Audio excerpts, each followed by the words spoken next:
tie-in, but Delta has a vacations arm, and when we first met, I'm a solo booker. I don't even think about booking airfare, hotel packages, any of this together. And you took over a conference session, wowing us with all of the incredible values that can be had with, as an example, Delta Vacations, so the vacations arm of the airline Delta. And I was just bowled over by it, so I wanted to share, and it's perfect timing because the Delta Vacations just launched a pretty generous promotion up to $600 off package bookings, different benefits if you have the Delta credit cards. There's a lot of availability, a lot of deals out there for people traveling. But let's hear about Delta Vacations from the expert. Well, first of all, I don't share necessarily the same level of sentiment as Stefan about Delta. Certainly, there have been some disappointing SkyMiles devaluations over the years and lack of an award chart, and there are definitely some valid criticisms. But overall, I think Delta does a great job as an airline of taking care of people, and they're my airline of choice, and they're my airline of choice to put my clients on for those reasons. And they've really used the COVID situation as an opportunity to shine and show what type of service and flexibility they can provide, and they're winning over a lot of people, and they're going to keep their current customers with what they're currently doing. So Delta Vacations is certainly worth a I'll look. interrupt you there for a moment. And I mean, since you do have such a perch on what airlines are doing, I've not been following it as closely, but my feeling is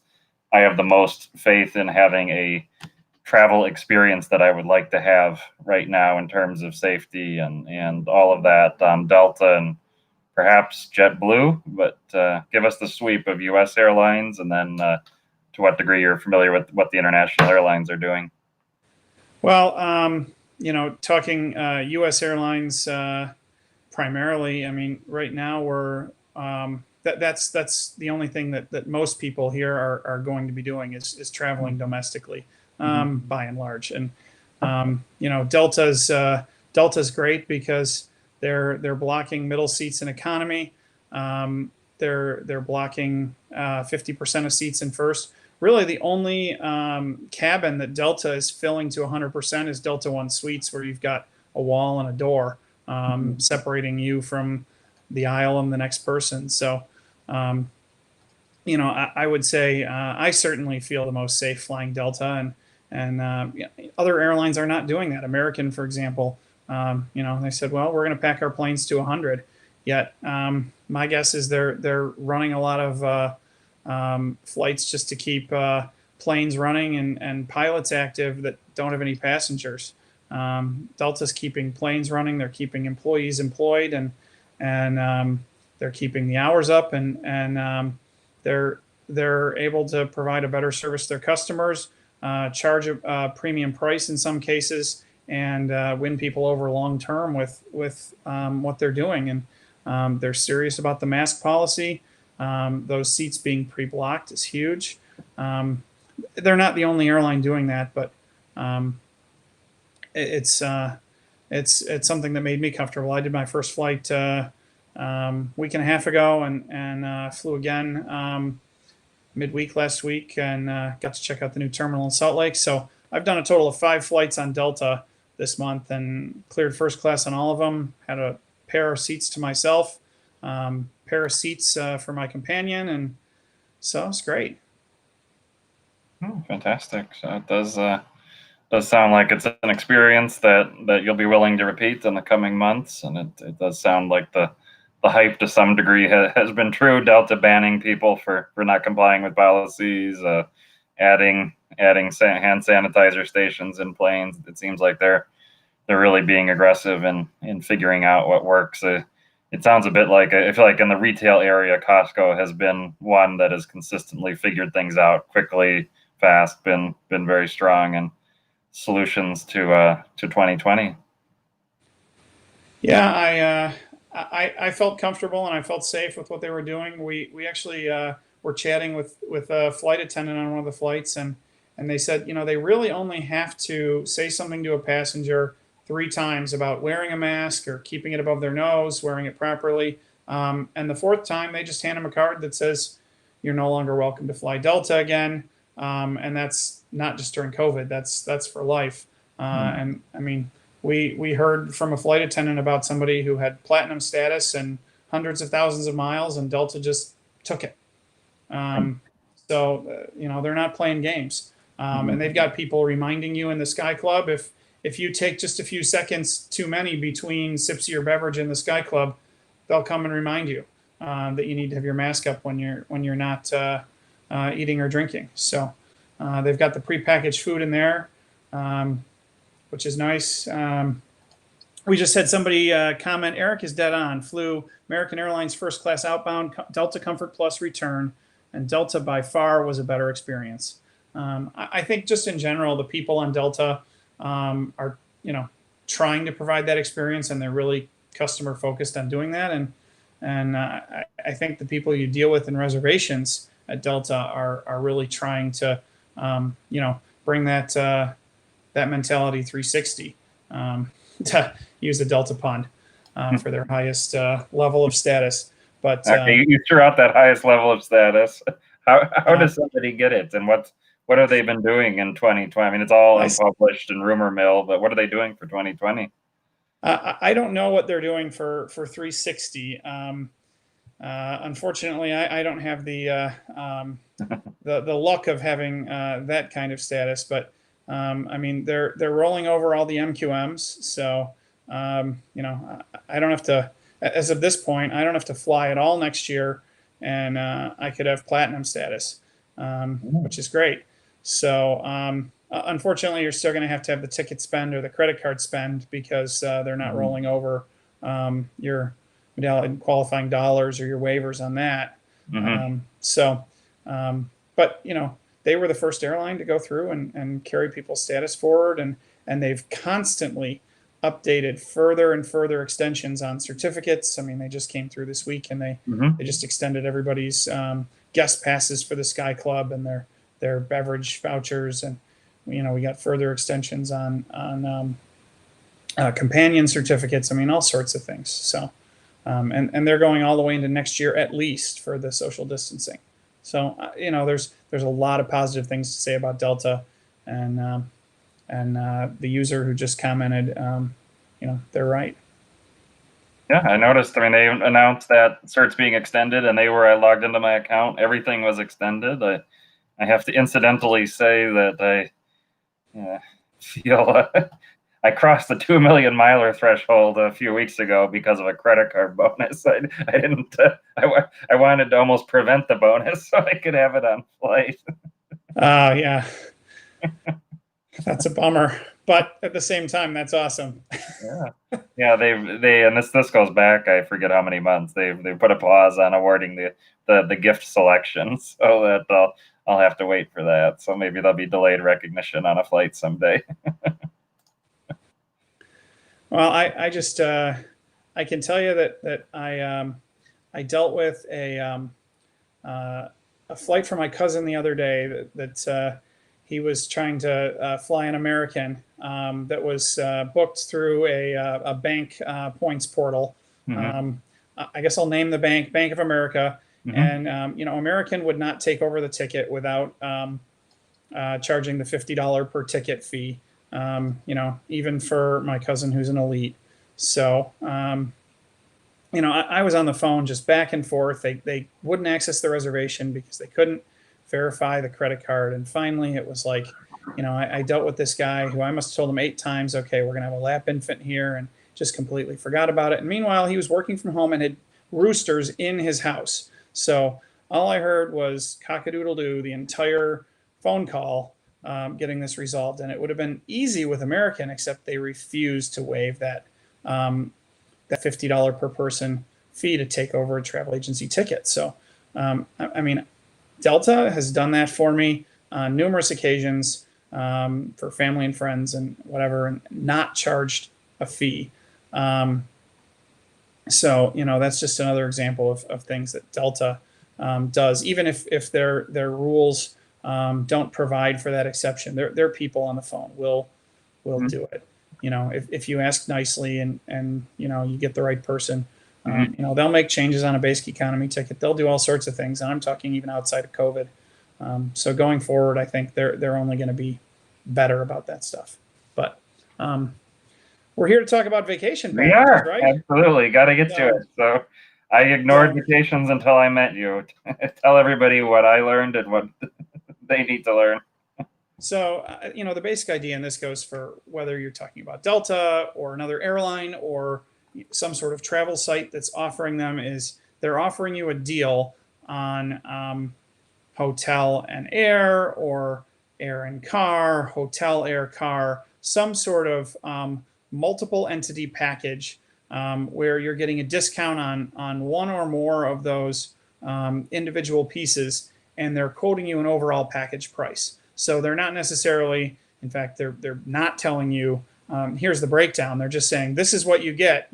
Here's your price for X, Y, and Z, and those packages are oftentimes they'll have a deal on the hotel or the car, but the big reason to go for them is the air. And the more expensive the ticket, the more is at stake, and the more opportunity there is to try and save some money by getting an unpublished airfare. Hmm. So, again, this is not quoted, individual price. They're able to quote you the entire package. Otherwise, using Delta Vacations, for example, if they said, well, we're giving you this air ticket for $600 when it's $1,600 on Delta.com, they're competing with themselves at that point. So they're saying, no, we're giving you, this air and this car for $700, even though you know that the air is $1,600 by itself, for example.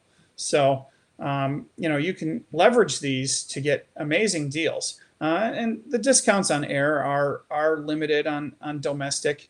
It's still a discount. The more expensive the ticket, the more you're generally going to be able to save. But when you start getting into international, you're talking big savings. I mean, even on an economy main cabin ticket, I've seen flights under $600 unpublished where they were $1,600 published fare. Mm-hmm. And you can do some crazy things too with routings and stopovers and really extend the value a lot. Mm-hmm. And this works all the way up into Comfort Plus, Premium Select, which is a newer product that people have had access to for a little while, and Premium Economy on Delta's partners, as well as, of course, Business Class. So this is a huge opportunity to look for value where it might not be there on the published airfare. Just because it's there on the published doesn't mean that unpublished is going to be better necessarily. It's just like anything else with airfare. There's sometimes no rhyme or reason why the hamster that's walking across the keyboard decides that this flight is cheap and this flight is expensive. And unpublished air doesn't always follow. This published flight is cheaper than this other published flight, therefore unpublished should also be cheaper. Sometimes it's completely hit or miss. You could have one flight that it's $1,200 published and $1,100 unpublished, another one that's $1,500 published and $900 unpublished. So you really just have to play around and see where the value is. And there's more than one place to get unpublished air, but sometimes Delta Vacations is the absolute cheapest, or United or American Vacations will be the absolute cheapest rate available. Delta Vacations, as an example, is a subsidiary. It's MLT Vacations, which is wholly owned by Delta, but it is a subsidiary. So okay. And give us a definition of unpublished airfare and how that ties into, say, elite status, frequent flyer benefits, earning miles. It's different for every airline what their policy is in terms of how that applies. We've got a policy on Delta where, in terms of your actual flown miles, if you're going for status or you're trying to keep your status, you're earning the same number of medallion qualifying miles as what you normally would. It's based on what you fly. However, your medallion qualifying dollars, if they told you you get this many dollars, they'd be telling you after the fact what the price of your ticket was. And on Unpublished Air, they are never going to reveal that ticket price to you. So Okay. they're essentially awarding your bonus miles and your medallion qualifying dollars not based upon what you paid, because what you paid, it remains a mystery, but based upon a percentage of distance flown. Okay. And you can find that buried on the Delta website. I can put a link in the comments later on to where to find that, but it's percentage of distance flown, which means if you're on a cheap ticket, you may, and that's going a long way, you may actually earn more Sky Miles on that ticket than you would if you bought that ticket published. However, if you have a really expensive ticket, you're not being awarded and rewarded based upon the fact that that ticket was expensive. You're only being awarded both on the Sky Miles and the medallion qualifying dollars based on how far you flew. Because and the question is about the MQMs as well. Did you take a hit on your MQMs when you go with an unpublished fare? So MQMs and medallion qualifying segments, if you're going for the diamond status the hard way, I think that's 140 segments.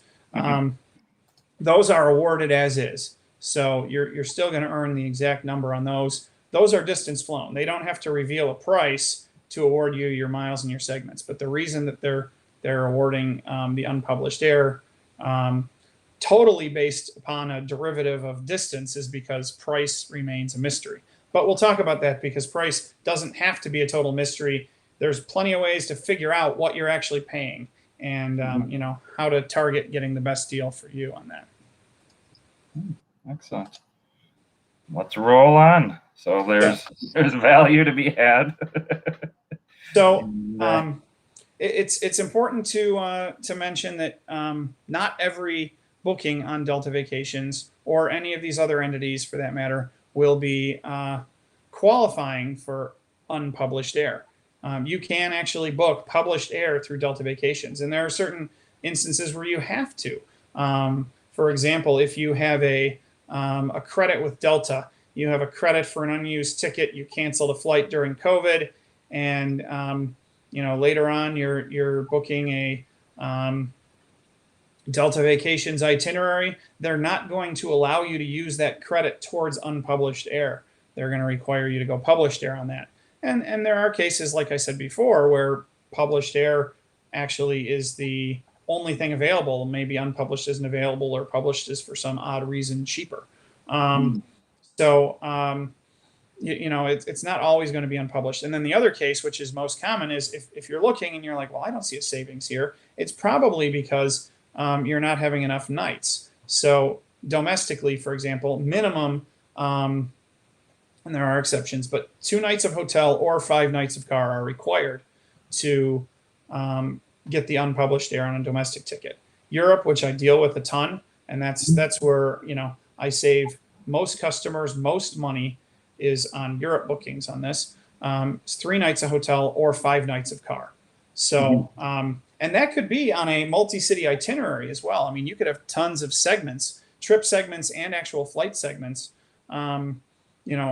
where you just have to pick one city where you go 3 nights of hotel, and all the others you can do your own thing. It could be a whole bunch of people on that trip and you're still saving the money. Car is even better because, they'll make you do the correct number of hotel rooms and beds for everybody for all of those required nights.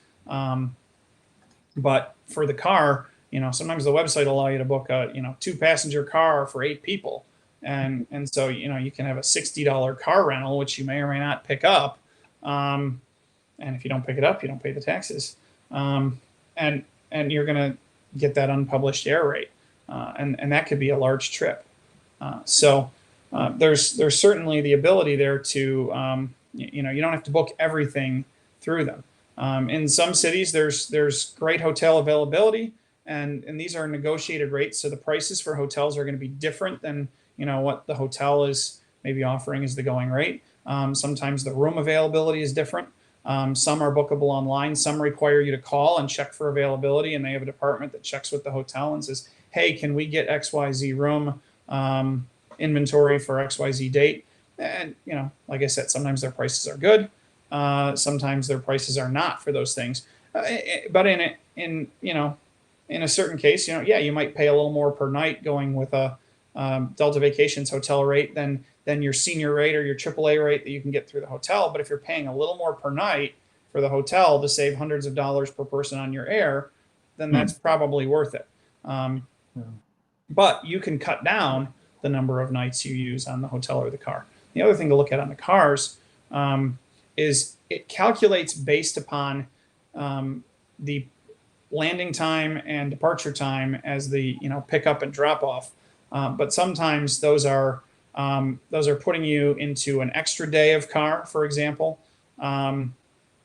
where if you just have them manually adjust those slightly or have a travel agent do it, you're either talking to a travel agent or you're talking to Delta Vacations directly.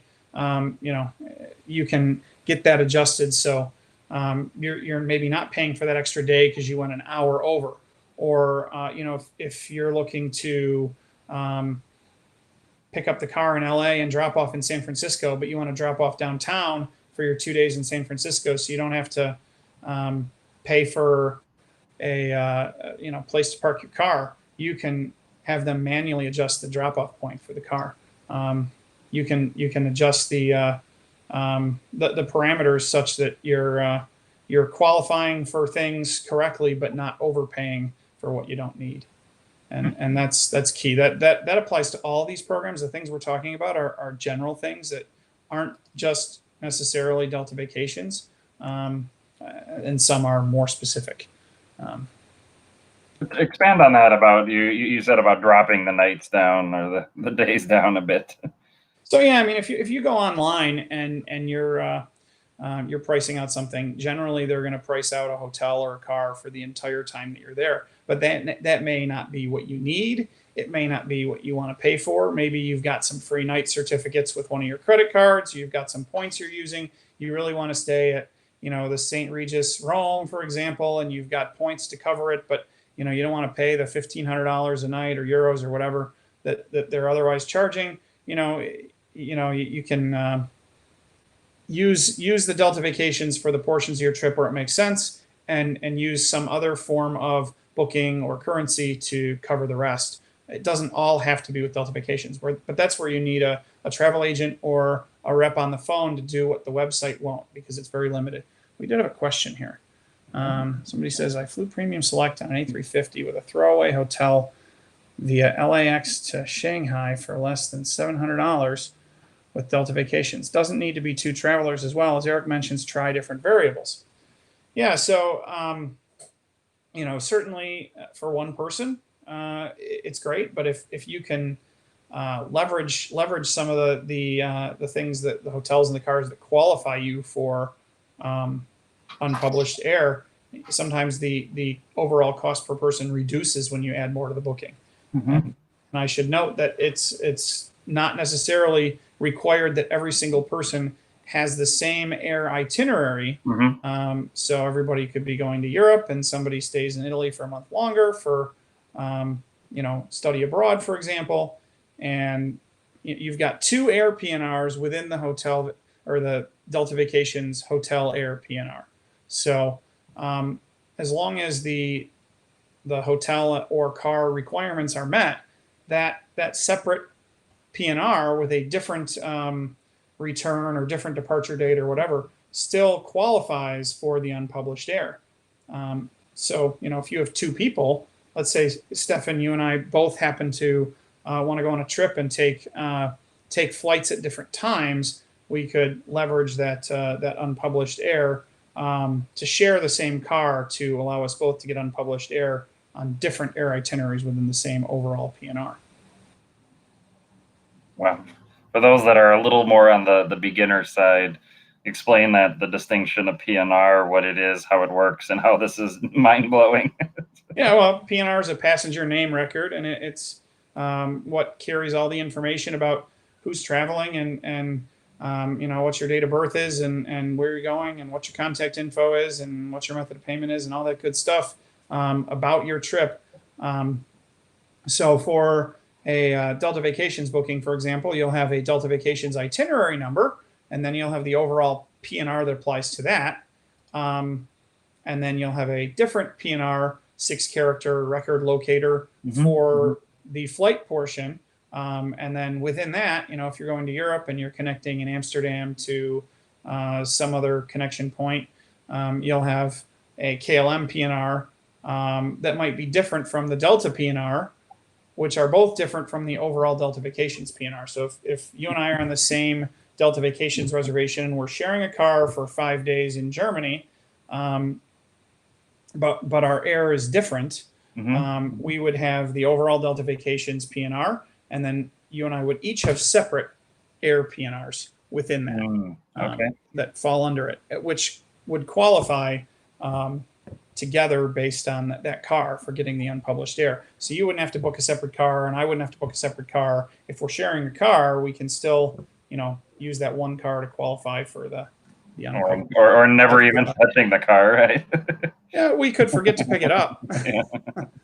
Or you could have a crummy $50 a night hotel by the outskirts of a city and never actually decide to use that room. It might have just been the means to the end. Sometimes, if you're talking about a heavy tourist city in a peak time in Europe, the availability might be low on Delta Vacations. Not necessarily because they've got a low number of hotels that they work with, but those are negotiated rates, and when they sell out, they sell out. And sometimes your hotel options through your regular channels may be abundant, but it may be more limited with Delta Vacations. So then you need to get creative. Is this like you need to book for something in Newark instead of New York City, or? Well, I mean, the hotels are going to be tied to the destination, and you can actually book hotels only. You can book hotel only through Delta Vacations, which is a good way to tell what the actual price of the air is. If you have an air and hotel booking and you figure out how much the hotel costs, you can do simple math, take that out, and figure out the actual price of the air. They will not tell you. They will not tell me. The travel agent site doesn't tell me. The reps aren't allowed to tell me. They won't tell you, but it's not hard to figure it out. The other thing you can do is you can, if you've got 2 passengers, say, well, what's the cost for 3? What's the cost for 1? And then what the price break is. And obviously there could be, for that 3rd passenger or that 2nd passenger, a different price for the air. This is every kind of technological issue, but I think we're still fine. I have no idea. Did we lose our connection? I think we're good. I'm checking the live feed as well, but just keep rolling, and I'll monitor this. Okay, so we are still going, I can think. All right, that sounds good. It's So sometimes we have to deal with unexpected travel interruptions, and tonight it's technological. These are all new issues. It's like all these times I've been using this. These are not just, oh, I've seen that before. This is just, I haven't seen that one happen.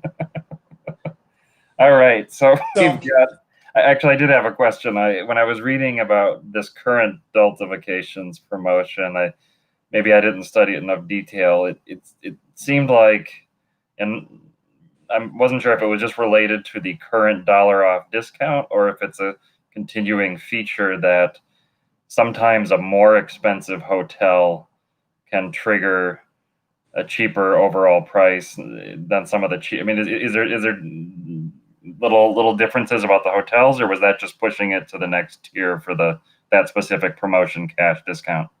Yeah, I think that if someone mentioned that was basically, if you're right under the price break for the next tier of that promotion, and that next promotion is going to save you another $150, for example, well, then certainly, spending an extra $10 or $20 or whatever it is on the hotel could save you some money by qualifying for that next tier. There's always some sort of promotion typically running with Delta Vacations. We've got 2 Facebook users who commented in. One said that it's good. The other one said nothing on this end. I'm testing it in a side window. I'm going to mute myself. If you can keep talking, I'm going to try to double check on this side. So just can Sure. continue expounding on this. Thank you. So, what were we talking about just there? What was the last thing I said? About the discounts of different hotels. Oh yeah, for Yeah. sure. So there's right now the promotion applies to American Express card holders, Delta American Express card holders getting a better deal, more of a discount.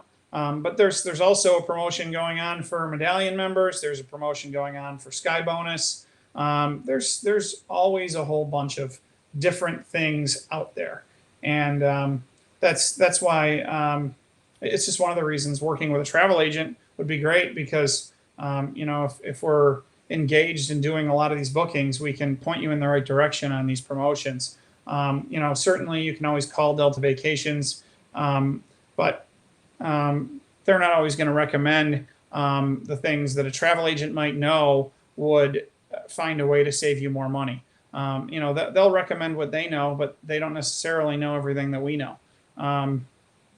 Their job is to book things. Our job is to, save people money so that we provide more value. And so, there's all kinds of tricks. I mean, I'll use Detroit as an example. That's where my client base is. And I have a lot going to Europe. So, we usually have a few flights a day going to Paris. And, pre-COVID, we had 4 flights a day going to Amsterdam.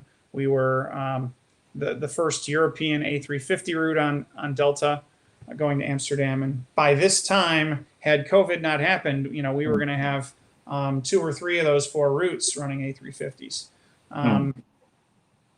So we often have clients who, either ask, or I'll suggest, hey, if we're going to connect you in Amsterdam, do you want to spend a day or 2 there before you go to your next city? And sometimes, just with airfare being what it is, and unpublished air is no different, you try some combination, and lo and behold, it saves more money. It's actually cheaper to do that. And we're not just talking, less than 24 hours layover. We're talking sometimes, 48 hours plus stopovers. And so while the website is limited in terms of its functionality to, put those things in, you can always call a travel agent. We can put them in on our end. We can call and even do more crazy things. And you can call Delta Vacations yourself, but you're going to be on the phone with somebody for a long time. Try this, try that, try this, try that. And sometimes that's what it's a game of. Unfortunately, you can't really try a whole lot of it on the website on your own. And so that's a great point about the website. And this goes to so much of deals and things and points. If people think everything is online, they're often missing out. So let's give a few examples of what a phone agent potentially could do, or a travel agent with that experience knows how to do. So I'll give an example of one of the scenarios that always just kills me. And I'll have a client, for example, who's a silver medallion and has access to exit row seats, and we're going to book a connection through a Detroit to Amsterdam or a Detroit to Paris that's on an A330. If you're familiar with Delta A330s, both the 200s and the 300s, they have these very, very ample legroom exit rows in main cabin that are preferred seats that are accessible for free to medallion members. And while medallion members have access to a Comfort Plus upgrade, they will often, and myself would be included in that, turn that Comfort Plus upgrade down if the exit row is in main cabin and not in Comfort. If it's the other way around, then, it's a different story. But, depending on the aircraft, you may not want a Comfort Plus ticket. And I've had times where a Comfort Plus actually will price out cheaper than main cabin. I'll price out XYZ Air, and it's like, well, Comfort Plus is $200 cheaper than Main, and it's like, but I want Main. I don't want Comfort Plus, but Comfort is better. Well, not in this case, it's not. So sometimes it's something as simple as saying, you know what, take this Delta flight between Barcelona and Atlanta, and let's use the KLM or the Air France or the Alitalia flight number for it instead. Let's use the code share flight number, and all of a sudden, miraculously, now we've saved $300, so that the main cabin's $100 cheaper than Comfort, instead of Comfort being $200 cheaper than Main. So essentially, that's a net $300 savings on the main cabin ticket from what it was, just by changing a flight number on the same flight. And those are things that you can't do online. Those are things that, even if you call Delta Vacations, you might not know to do, or it might be a real pain to try to figure out. And if you have somebody who deals with these tricks, you might actually end up with a better price and a better itinerary. Yeah. So help me understand, and how do I even identify which trip I should say you as an agent I should contact you? I mean, when I'm searching, I'm fairly proficient on the website, but how would you even identify? Oh, this one looks like it's going to be something that you can pull this. Well, certainly, the more complicated the trip, the more opportunity there is to play around and expand on the variables and save money. But really, anything that you're doing has the opportunity to potentially save you money if you have the right person putting a pair of eyes on it. Even if it's domestic, you can do some interesting things with multi-city. I mean, a basic domestic round trip on an inexpensive ticket is going to result in very little air savings. So that type of package only really makes sense through Delta Vacations if there's a savings on the car or the hotel to go with it, or they're at least commensurate with what the other market price would be that you'd be able to get. Because obviously, if there's very little savings on the air and you're paying a lot more for a hotel, you've just wiped that out.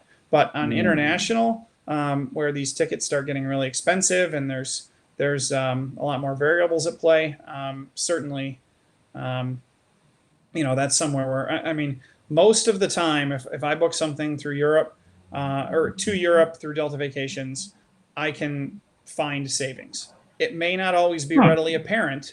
It may sometimes be an immediate grand slam, or it's somewhere in the middle. But typically I can work some magic and find something. And it's just a matter of being flexible. I mean, those multi-city itineraries or open jaws are great, because if you're talking Italy, for example, and somebody says, well, I'd like to visit Rome, Florence, and Venice. If it doesn't matter which order, you've got a whole lot to work with in terms of which one you fly into and which one you fly out of. And then, it's not just the air that's a variable there, but where you're picking up the car, or, where you're putting your hotels.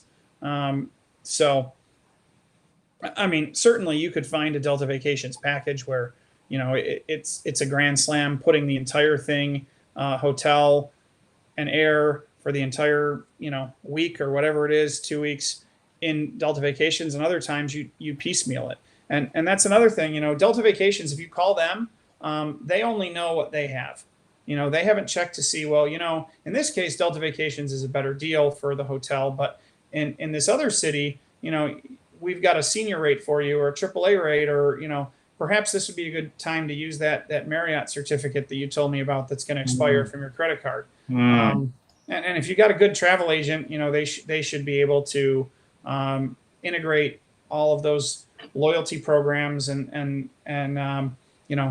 points that you might have into their suggestions on what you might do. I mean, I talk with a lot of my clients about that, and I try to help them determine where to best use it, and help them do so. So that's something that's also important in all this.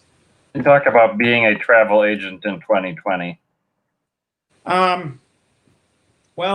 So I'll use an analogy that I gave my neighbor who does kitchens and bathrooms and home renovations and things like that. And he asked me, what's it like? I said, well, imagine, last year, beginning of this year, you really were doing awesome. You built a ton of great kitchens. You were waiting for payment this year. And instead of getting payment, you had to go back and put all those kitchens back the way you found them, and you get nothing. That's kind of like being a travel agent in 2020. 2020, we're we're really trying to just help people, get things such that they can get their money back, get their credits, and use them going forward when it's safe and when it's the right time, and make sure that they get their value. And that is if we're doing the right thing. I know there's entities out there who are not always making the suggestion of, hey, you can get a refund if you do it this way. But I feel like I should treat all my clients like I would treat my family or my friends, and provide the best advice possible. And so while this year isn't great, this year is in some ways putting the pieces in place for down the road, whenever that might be, hopefully sooner rather than later, for business to be better. There's going to be pent up demand for travel, especially on the leisure side. And, people who were treated right are going to come back and continue to reward that. And so, It's a key point. I mean, we see so many of these deals, and they're tempting, and some of them are eye-popping deals. It's fully refundable, this and that, but fully refundable is not the same as I have the cash in my bank account right now. And that's, there's hoops I'm sure you've dealt with, just exasperated people who've been turned on, handed to you and said, please rescue my refund, my booking. I mean, it's a labyrinth of processes to go through. I was, just because I happened to be not planning travel at the time when travel started shutting down, I really only have one major trip on the books. And so I've been, in that regard, fortunate to not have to deal with, even these major airlines. I think Delta's been pretty good, but top tier of status, supposedly most valuable customers for a lot of these, hearing what it's taken for a while to get any kind of refund out of United for flights, or they would say like, what, the flight is rescheduled for 27 hours later, so we're not refunding it. It got to be absurd for some of these. Yeah, thankfully the experiences haven't been that way with Delta. They've been really overall very, very positive, and I think it certainly encourages me even more than I already was doing, to steer people towards Delta where possible. I'm in a market where it's just we're hub captive. So and really, even before, I've been almost lifelong flyer between Northwest and Delta. Even the past few years, when you would just cancel a ticket because you couldn't fly, sometimes a refund, even though none was owed, would just magically appear in people's accounts, and it didn't even necessarily matter if you had high status or were just an irregular traveler. I think COVID is showing, like we said, that they're really willing to step up and do the right thing. But I think what a lot of people don't realize is, for a long time, they've really empowered their employees to be able to do the right thing. You call some other airlines or hotel chains or whatever the case may be, and you often get, well, I would love to help you, I really would, but I'm not allowed to do it. And with Delta, they're allowed to do it. And it's just a matter of then, appealing the right case. And sometimes you got to talk to somebody, talk to a supervisor, and they got to have the right documentation. But they will really try to work with people. They're not trying to just, twirl their mustache and swindle people out of their money. They're trying to build a long-term relationship. And, that's just becoming more apparent right now. It's a rough time for everybody. Yeah, and I have the Amex Offers index for how much I think a lot of people are feeling like, oh, this is over, we're getting past it. And when I see in this week Amex Offers, Delta $120 off 300 spend, Hilton brands, Best Western, Radisson, Marriott, yet another offer when one just finished. It's an indication of just how bad it is for so many of these businesses. What are you seeing from the industry perspective? Oh yeah, there's definitely every time you turn around, there's some sort of incentive. The number of hotel Amex offers that I've seen pop up as well is astronomical, and there's always a promotion to buy points at a discounted rate and buy gift cards at a discounted rate, and and some of those things are great deals. What's a great deal for one person might not be for another, and vice versa. You have to evaluate what your current risk is, and with each independent entity, the risk may be higher or lower, and compare that with how risk averse you are, and how likely you are to use those things in the short versus the long term. It determines whether or not that's a good value. I mean, certainly an Amex offer, there's really no harm in clicking add, and if you use it, great. If you don't, oh well. But the nice thing is, you can they a lot of airlines or hotels, call it book with confidence or something like that, and you really can do that right now, as long as you're going to do some sort of travel.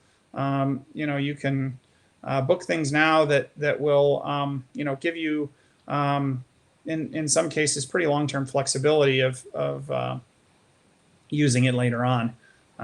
So it's certainly been crazy trying to keep track of which credit card should be used for which. I give my wife the labels on which card goes to what, and right now there's a few more in her wallet than would normally be due to all these COVID promotions. But yeah, it's anytime if you can give these airlines or these hotels some business and it's right for you, give it to them, because they could use the cash. I mean, you're giving them a short-term loan that may very well help them, and if if it works to your benefit to do that and take advantage of some of the flexibility of the current waivers, then great, do it. Just keep in mind that every airline is different in terms of social distancing, and every hotel is different, and everybody has to make the decision that's best for them as far as that goes.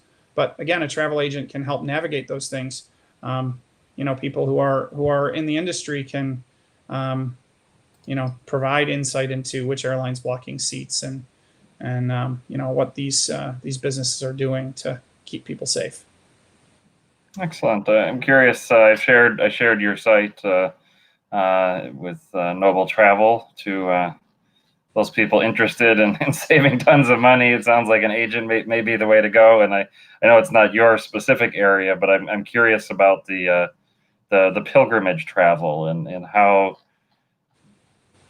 what's happening in that area. I mean, the impetus for faith-based travel doesn't disappear with the pandemic, and I've seen on a local basis how different faiths are reacting to services and that. But I'm wondering, as somebody in a business of thinking about how travelers that are faith motivated will travel in 2021, 2022, just curious, the peek behind the curtain. It's an area that I've not interacted with on a travel industry perspective, and wondering what's creative, how are religious sites even thinking about what this will look like. I think the answer is a lot of people don't know right now. I mean, international travel's obviously quite slow at the moment, and even if borders were to open tomorrow, I wouldn't say that some of our pilgrimages would be quite ready and confident to go yet. We obviously have people of all ages, but you end up with a lot of older people who do some really ambitious trips. Some of these historic sites were built a little before ADA friendly regulations and things like that, and we have people who are in their 80s or their 90s going and walking up hills and doing things in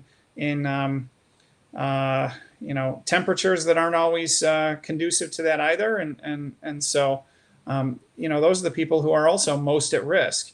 And so, if a priest is looking at sending his parish on a pilgrimage, for example, they're going to take a good hard look at when is the right time to really lock in that date. And so, we've got existing groups that have pushed back more than once, and we've got others that were on hold. Those things have been pushed back, and things that were being planned that are just in a holding pattern until we have better information. I mean, hopefully for everybody's sake, Mhm.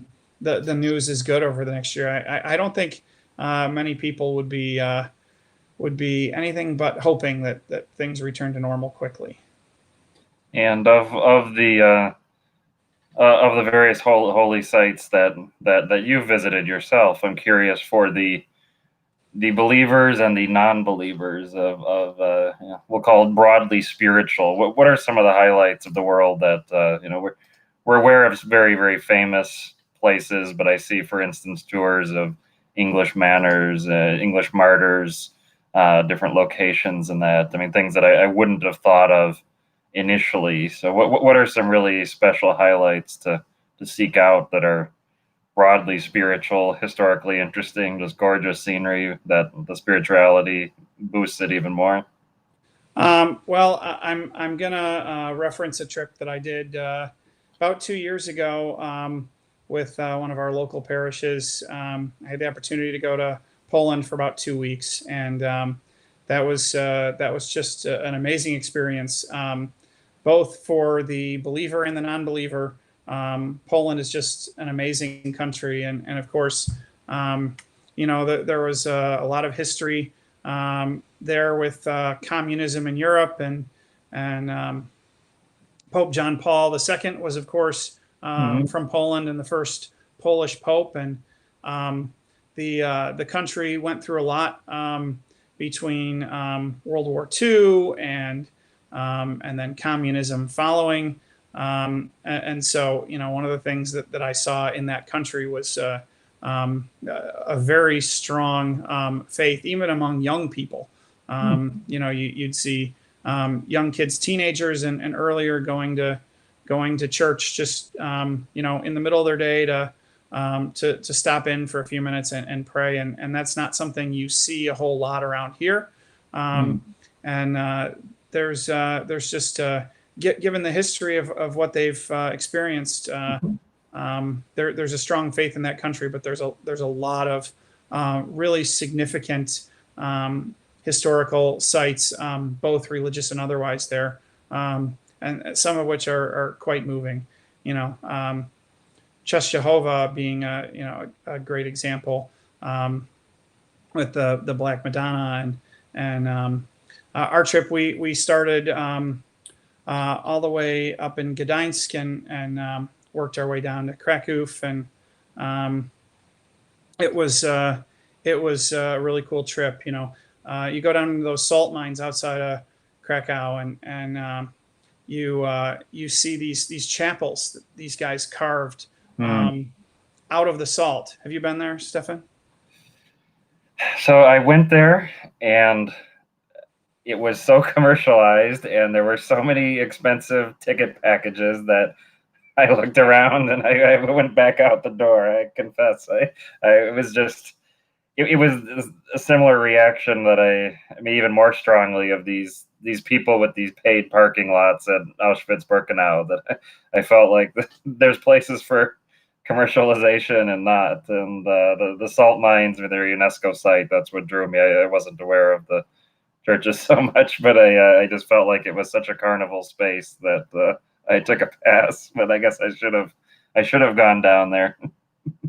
Yeah, I mean, I'm certainly with you on the commercialization of things, but to think, hundreds of years ago, when salt was really a precious commodity, Hmm. and these people were risking their lives with no ample ventilation, light was poor, conditions were overall hazardous, Hmm. and while digging these tunnels through the salt, that they would just carve out these little miniature chapels out of the salt to pray in, and many of these things are closed off due to the fact that the moisture and humidity and the air corrodes them over time, but many are viewable.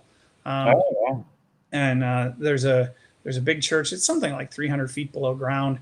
There's a big church that's carved into um, the salt, and they have Sunday masses there. wow. And there's a long list to get married. And you look at the thing, the chandeliers and the floor. They're not floor tiles. They look like it, but they're a pattern carved out of the salt. It's pretty incredible. I mean, granted, there's a movie theater and all sorts of commercial stuff down there as well. But there's a light at the end of every tunnel. No pun intended. And there's a lot of really cool history. I think the coolest thing when you go to any country is just meeting the people and hearing their story and how that ties into what you're seeing. So, oh, fantastic! I'll have to go back. I can imagine some parallel with the Salt Cathedral of Zipaquira in Colombia that I visited, and so I definitely should.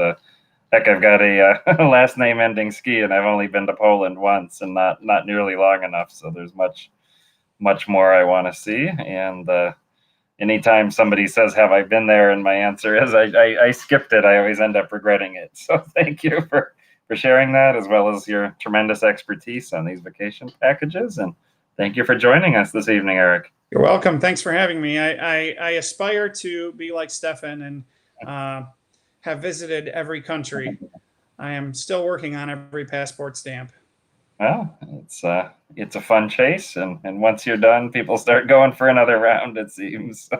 Oh Good yeah, night, for everyone. sure. And my wife loves the stamp. She always gives them a big smile and says, "Can you put a really good one on there, please?" So it's nice and clear. Oh, And with her smile, they can't turn her down. So.